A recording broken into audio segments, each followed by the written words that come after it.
Olá, amigos, sejam bem-vindos a mais um vídeo do meu canal. Eu sou o Lucas Knaip e vamos falar sobre Rafael Nadal, porque agora é oficial, né? A carreira dele chegou ao fim. Não dependia dele nesse finalzinho, né? Era o Marcel Grandonese e o Carlos Alcaraz que tinham ganhado nas duplas e não conseguiram, foram derrotados em 2 sets a 0. E com isso se encerra a carreira lendária dos maiores tenistas de todos os tempos. Um cara que eu acompanho desde 2009. Inclusive eu falo, né? Eu virei fã de tênis, né? O primeiro jogo de tênis que eu assisti na vida foi o Nadal contra o Djokovic, né?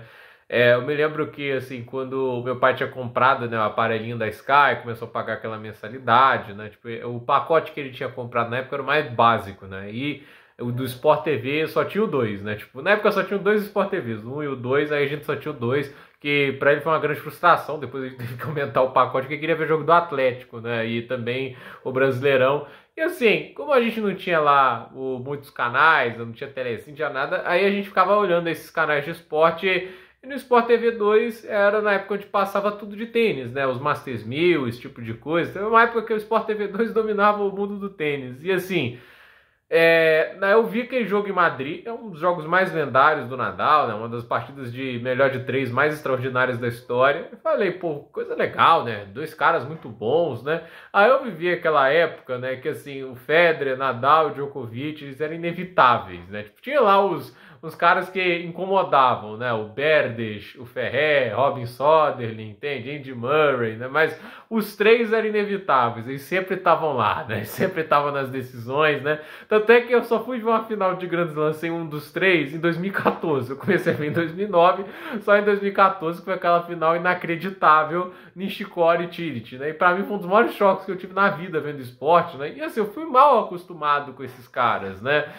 E assim, acompanhar esses caras jogando tênis, né, foi um privilégio muito grande. O Nadal, né, eu lembro que até certo ponto eu não chegava a torcer para alguém, entende? Mas eu lembro que o primeiro a ter uma fase mais difícil, pelo menos de quando eu comecei a acompanhar pela frente, foi o Nadal em 2015 e 2016, quando ele teve aqueles anos ruins. Tava ficando, poxa, o Nadal tá tão pra baixo, né? Tipo, ele não tava legal, né? Aí toda vez que ele voltava a jogar bem, eu ficava feliz. Eu comecei a torcer pelo cara, né? Tipo, eu achava muito legal, tipo, a dedicação, esse espírito que ele tinha de não desistir. E aí veio aquele ano de 2017 que foi fantástico, né? Tipo, foi construindo história. Até que um dos vídeos mais alegres que eu fiz aqui no canal, né, foi o vídeo do Australian Open 2022, quando ele foi campeão e se tornou o maior campeão de Grand Slam naquele momento, né? Ele teria ganhado 21, superando os 20 que o Federer e o Djokovic tinham na época. Então, assim, aquele momento, né? Eu, como gostava mais do Nadal, né, entende, cara? O negócio assim, eu tava muito feliz, né? Até as pessoas ficavam falando, nossa, você torceu contra o Medvedev, né? Porque o pessoal que acompanha sabe aqui o quanto que eu gosto do Danil, né? Cara, ele é muito especial, né? Tipo, um cara que acompanha tanto tempo, né? Tipo, ver ele ganhando o Australian Open, tipo, um Grand Slam que ele só tinha ganhado uma vez na carreira, lá em 2009, inclusive, naquela final fantástica contra o Federer, né? E assim, ver o cara ganhar o Australian Open depois de tudo que ele passou em 2021, um ano difícil, né, cara? Foi extraordinário. Uma pena que, assim, as lesões sempre atrapalharam muito ele. E 2022 foi um bom exemplo disso, né? Tipo, o cara tava se arrebentando, né? Tipo, teve a lesão em Indian Wells, impediu ele de jogar de Monte Carlo. Aí Roma, a lesão também atrapalhou durante o andamento do torneio. Ele é campeão de Roland Garros, vai pra Wimbledon, tá jogando pra caramba em Wimbledon, e aquela maldita lesão no abdômen foi quando começou aí a queda, porque foi, pra mim, a última grande apresentação de Rafael Nadal foi aquela vitória mágica contra o Fritz, né? Eu não sabia que ali seria o último grande show do Nadal, né? Porque ele ainda teria uma vitória ou outra que a gente poderia destacar, né? Uma contra o Gasquet lá no US Open, tipo, ele tem a vitória contra o Ruud na ATP Finals, mas convenhamos, né? Tipo, não é isso que, assim, a gente para muito assim, o dia para falar, comentar, né? Da vitória contra o Nadal, contra o Gasquet no US Open de 2022. Ele já ganhou tantas vezes o Gasquet que isso aí não faz diferença. Então, eu pessoalmente fico assim, né? Tipo, as lesões, infelizmente, pedindo a gente ver um pouco mais do Nadal. O estilo de jogo dele sempre foi mais físico, sempre exigiu mais do corpo. Então, evidentemente, chegaria um momento que o corpo não iria aguentar mais, né? E hoje a gente vê isso, né? O Nadal não tem mais a força física de antes, ele não tem mais a intensidade de antes, ele não consegue produzir o volume de jogo que outrora conseguia. E, assim, não é mais competitivo. E por mais que, assim, o Nadal, ele seja um cara que ame muito tênis, eu acho que mais do que tudo, ele ama ser competitivo.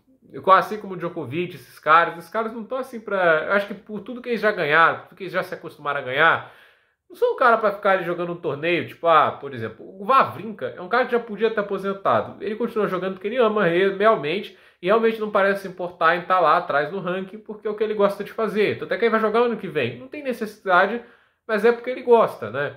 Mas assim, o Nadal é um cara que quer se sentir competitivo. Se ele quisesse, ele poderia ter voltado ao top 100 esse ano. Eu acho que ele voltaria. Eu acho que ele conseguiria ganhar algumas partidas esse ano. Ele teria wild card, né, para quase todo o torneio do ano, porque onde ele quiser jogar, as portas estariam abertas, entende? Então assim, ele poderia ter voltado ali talvez ao top 100 se tivesse mantido saudável, é claro, né? Mas tava nítido que ele não seria competitivo para brigar por um top 20, um top 10. E eu vejo que o Nadal no início do ano, a expectativa dele era brigar. Eu acho que assim, no início do ano, o planejamento dele era jogar o Australian Open, jogar a temporada completa, mas aí ele prefere, tipo assim, não arriscar, né, porque sente um desconforto, aí prefere não jogar o Australian Open, não joga nenhum daqueles torneios da fase americana, ou também da fase do Oriente Médio, tipo Doha e Dubai.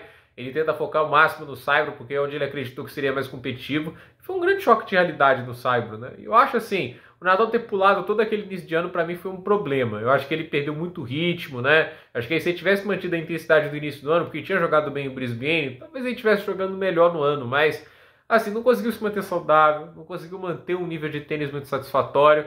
E ficou nítido, né, que assim, né, aquelas derrotas, por exemplo, aquela contra o Urkats foi muito dura, né? Aquele 6-1, 6-3 lá em Roma.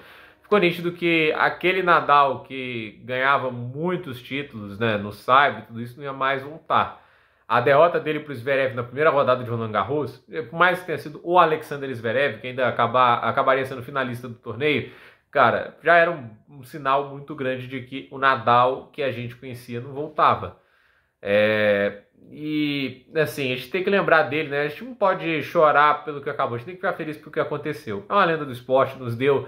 A gente pode chorar pelo que acabou sim, acho que uma hora eu choro também, mas a questão eu acho assim, é uma lenda do esporte. Eu acho que ele tem tudo a ensinar pela questão da resiliência, daquele negócio de nunca desistir, entende? De um cara que reviveu partidas que pareciam completamente perdidas, como foi aquela contra o Medvedev, uma das maiores atuações da história do tênis.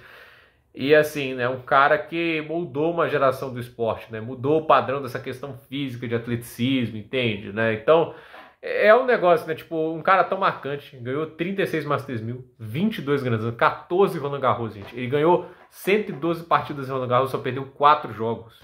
Tipo, só o Djokovic derrotou ele mais de 2 vezes, né? Mais de uma vez, né, que foi 2, né, que foi a de 2015 e a de 2021. Tipo, assim, tá 8-2 pro Nadal, acho que em Roland Garros contra o Djokovic. Contra o Djokovic, né? E assim, o cara ganhou cada Grand Slam pelo menos 2 vezes, ganhou o Wimbledon 2 vezes, ganhou o US Open 4 vezes. Então assim, tem uma história muito grande. E tem confronto direto positivo contra o Federer. Ganhou 29 vezes do Djokovic na carreira. Então assim, a história dele no tênis, 92 títulos, mais de 200 semanas como número 1. É incrível.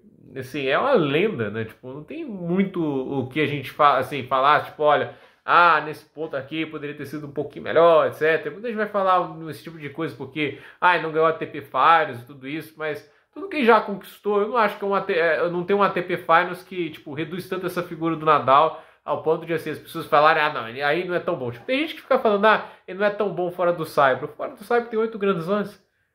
Ele ganhou 4 US Opens e 2 Australian Opens, 6 grandes slams em quadradura.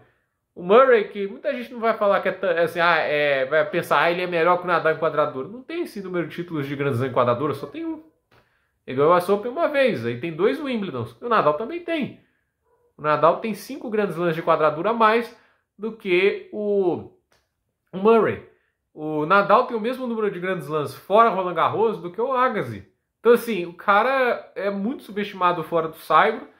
E, assim, né, tipo, a história que ele deixa, a forma dele jogar, o forehand mais extraordinário do tênis, a meu ver, aquela aliança fantástica entre peso, giro e velocidade, potência, cara, é um negócio incrível, né? Tipo, o Nadal, ele deixa um legado incrível, deixa uma história magnífica no esporte. E é uma pena que, assim, a despedida dele, né, não seja à altura do que ele merecia na questão do nível de tênis que ele jogou, né? Porque pro Federer, ele ainda escolheu as duplas, acho que ele escolheu até um palco legal, que é a Lever Cup, né? Tipo, até porque a Suíça na Copa Davis não vai tão longe, né? Mas recentemente não vai, né? Sem o Wawrinka, o Federer ferrou para eles, né? Agora, assim, quando ele para pensar, né? Tipo, o Nadal, acho que ele deixou do jeito que queria, né? Representando o seu país em casa, né? Porque a Copa Davis está sendo realizada em Málaga.